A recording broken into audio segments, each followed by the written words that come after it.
Shalom, berjumpa kembali dengan channel Klavo Sukacita. Saya akan membagikan kebenaran firman di hari ini, namun sebelumnya mari kita berdoa. Ya Bapa di sorga, saatnya bagi kami untuk membaca, mendengar, dan merenungkan kebenaran firman-Mu. Kuasailah kami dengan kuasa Roh-Mu Kudus, agar firman Tuhan tersingkap untuk dapat kami pahami dan lakukan. Amin. Pembacaan firman terbaca dari Efesus pasal 1 ayat 7 dan ayatnya yang ke-8. Demikian firman Tuhan, sebab di dalam Dia dan oleh darahnya kita beroleh penebusan, yaitu pengampunan dosa menurut kekayaan kasih karunia-Nya yang dilimpahkannya kepada kita dalam segala hikmat dan pengertian. Demikian firman Tuhan.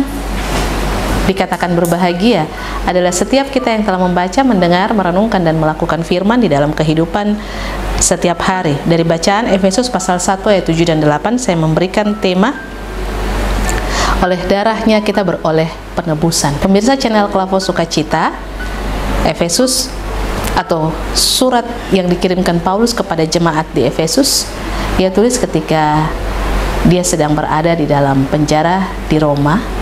Dan surat ini dia tujukan kepada jemaat di Efesus bukan karena jemaat ini sedang membuat sebuah perkara atau masalah atau ada hal-hal yang terjadi di dalam jemaat sehingga Paulus berinisiatif untuk menulis surat kepada jemaat di Efesus.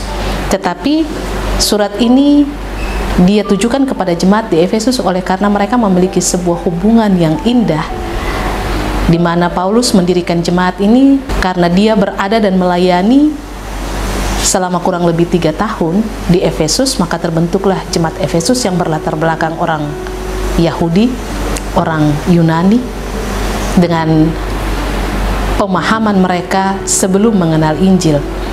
Tetapi setelah melalui pengajaran, melalui khotbah-khotbah, melalui persekutuan yang dilakukan oleh Paulus selama kurang lebih 3 tahun, maka hal itu kemudian memberikan kekuatan iman, percaya mereka bertumbuh kepada Kristus, dan hal itu berdampak di dalam kehidupan mereka yang senantiasa saling mengasihi, menopang dalam tanggung jawab mereka bersama di tengah-tengah kehidupan mereka sebagai satu persekutuan maupun sebagai satu keluarga.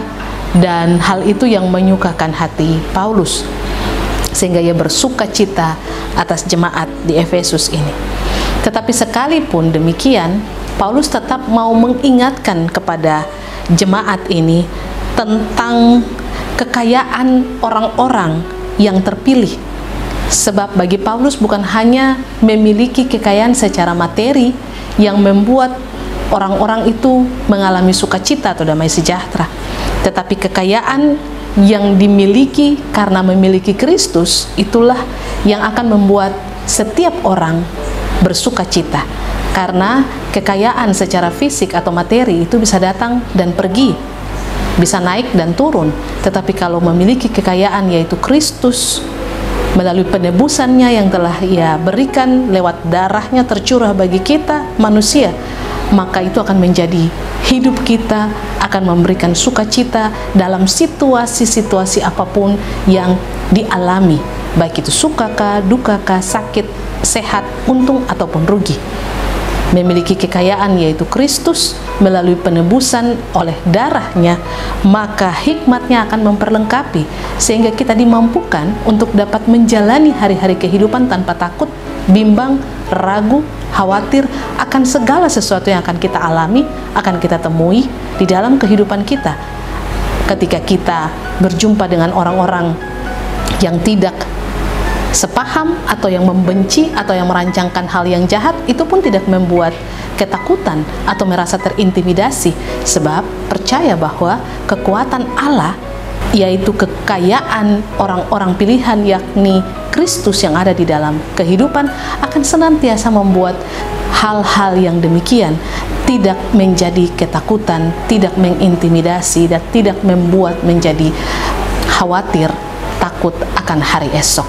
Saya percaya satu hal ini menjadi kekuatan dan kekayaan bagi kita semua.